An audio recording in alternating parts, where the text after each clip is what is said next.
अस्सलाम वालेकुम दोस्तों, आपका क्या हाल है? आप ठीक है? मेरे पापा ये खाते हैं।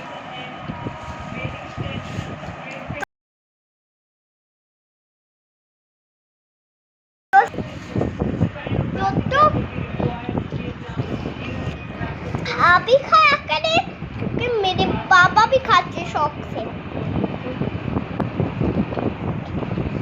आपने दूसरे दोस्तों के साथ खाया ये काम नहीं।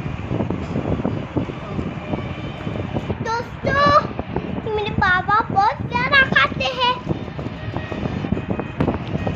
आज हमारी चली कोई देखकर गया था और आप देख रहे इस चैनल विजय फरबट्टी रॉकेट लास्ट।